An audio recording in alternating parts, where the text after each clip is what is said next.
ഡോക്ടേഴ്സിന്റെ കുറിപ്പടിയില്ലാതെ ആന്റിബയോട്ടിക്കുകൾ നൽകുന്ന മെഡിക്കൽ സ്റ്റോറുകൾക്കെതിരെ കർശന നടപടിയെന്ന് ആരോഗ്യമന്ത്രി വീണ ജോർജ്. നിർദ്ദേശം പാലിക്കാത്ത സ്ഥാപനങ്ങളുടെ ലൈസൻസ് റദ്ദാക്കും.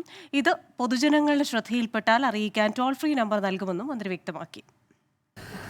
മെഡിക്കൽ സ്റ്റോറുകളിൽ, ഫാർമസികളിൽ, കൗണ്ടറുകളിലൂടെ ഡോക്ടറുടെ പ്രിസ്ക്രിപ്ഷൻ ഇല്ലാതെ ആൻറ്റിബയോട്ടിക് കൊടുക്കുന്ന മെഡിക്കൽ ഷോപ്പുകൾക്കെതിരെ, ഫാർമസികൾക്കെതിരെ കർശനമായ നടപടി സ്വീകരിക്കും. അവയുടെ ലൈസൻസ് റദ്ദാക്കുന്നത് ഉൾപ്പെടെയുള്ള നടപടികൾ സ്വീകരിക്കും. കുടുംബാരോഗ്യ കേന്ദ്രങ്ങളെ ആയുഷ്മാൻ ആരോഗ്യ മന്ദിർ എന്ന പേര് മാറ്റണമെന്ന കേന്ദ്ര നിർദ്ദേശം കേരളം അംഗീകരിക്കില്ലെന്നും ആരോഗ്യമന്ത്രി വീണ ജോർജ് പറഞ്ഞു. വിശദാംശങ്ങളുമായി തിരുവനന്തപുരത്ത് നിന്ന് ചേരുന്നത് അഖിൽ ഷാ അൻസാറാണ്. അഖിൽ, രണ്ട് കാര്യങ്ങൾ. ഒന്ന്, ഈ ആന്റിബയോട്ടിക്കിന്റെ അമിത ഉപയോഗം, അത് ഡോക്ടറുടെ നിർദ്ദേശമില്ലാതെ ഉപയോഗിച്ചു കഴിഞ്ഞാൽ ഗുരുതരമായ ആരോഗ്യ പ്രശ്നങ്ങൾ ഉണ്ടാക്കുന്നു. അതിനാൽ അത് കുറിപ്പടിയില്ലാതെ കൊടുക്കരുതെന്ന നിർദ്ദേശം. രണ്ട്, കേന്ദ്രവും കേരളവുമായി ഇനിയും ഒരു വിവാദത്തിലേക്ക് പോവുകയാണോ ഈ പേരുമാറ്റ വിഷയത്തിൽ?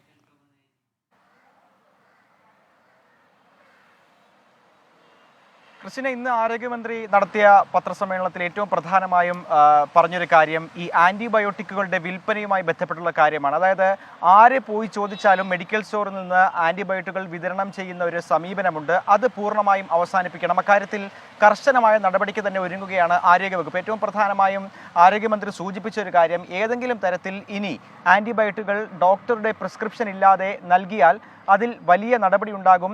ഈ മെഡിക്കൽ സ്റ്റോറിൻ്റെ ലൈസൻസ് ഉൾപ്പെടെ റദ്ദാക്കുന്ന തരത്തിലുള്ള നടപടിയായിരിക്കും ഈ ആരോഗ്യവകുപ്പ് സൂചിപ്പിക്കുക. ഒപ്പം ഏതെങ്കിലും തരത്തിൽ ഇത് പൊതുജനങ്ങളുടെ ശ്രദ്ധയിൽപ്പെട്ടാൽ അത് ഈ ആരോഗ്യവകുപ്പിനെ അറിയിക്കാൻ ഒരു ടോൾ ഫ്രീ നമ്പറും ലഭ്യമാക്കുമെന്നുള്ളൊരു കാര്യമാണ് ഏറ്റവും പ്രധാനമായും വീണ ജോർജ് വ്യക്തമാക്കിയത്. മറ്റൊന്ന്, ഈ മരുന്ന് ക്ഷാമവുമായി ബന്ധപ്പെട്ട് ചില വിഷയങ്ങൾ നമ്മുടെ സംസ്ഥാനത്ത് നടക്കുന്നുണ്ടായിരുന്നു. അതിലേറ്റവും പ്രധാനമായും അവർ പറഞ്ഞത് അത്തരത്തിലുള്ള പ്രചാരണങ്ങൾ അത് വ്യാജമായ പ്രചാരണമാണ്. കേരളത്തിൽ അത്തരത്തിലൊരു മരുന്ന് ക്ഷാമമില്ല, എല്ലാ മരുന്നുകളും ലഭ്യമാണ്. ഏതെങ്കിലും ഒരു ബ്രാൻഡിലുള്ള മരുന്ന് ലഭ്യമല്ലെങ്കിൽ അതേ മരുന്ന് തന്നെ മറ്റൊരു ബ്രാൻഡിൽ തന്നെ ഈ കേരളത്തിൽ ലഭ്യമാണെന്നുള്ള കാര്യമാണ് വീണ ജോർജ് വ്യക്തമാക്കുന്നത്. അതുകൊണ്ട് തന്നെ അത്തരത്തിലുള്ള പ്രചാരണങ്ങൾ ഒഴിവാക്കണമെന്നും അവർ പറയുന്നു. മറ്റൊന്ന്, ഈ കാരുണ്യ പോലുള്ള ഔട്ട്ലെറ്റുകളിലെ ഈ മരുന്ന് ലഭ്യത സംബന്ധിച്ചുള്ള ചില വിഷയങ്ങളുമുണ്ട്.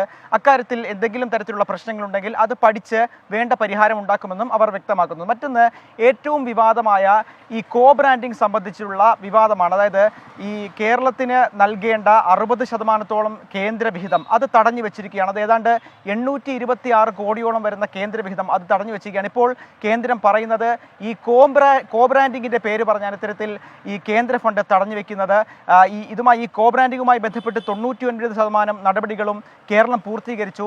ഇപ്പോൾ അവരുടെ പ്രശ്നമായി പറയുന്നത് ഈ പേര് മാറ്റം, കുടുംബാരോഗ്യ കേന്ദ്രങ്ങളുടെ പേര് മാറ്റണമെന്നുള്ളൊരു ആവശ്യം, അത് കേരളം അംഗീകരിക്കില്ലെന്ന് തന്നെയാണ് ആരോഗ്യ വകുപ്പിന്റെ നിലപാടും സർക്കാരിന്റെ നിലപാടും. അതിന്റെ പേര് പറഞ്ഞാൽ ഇത്തരത്തിൽ കേന്ദ്രം ഇപ്പോൾ ഫണ്ട് തടയുന്നെന്നുള്ള കാര്യവും വീണ ജോർജ് സൂചിപ്പിക്കുന്നു.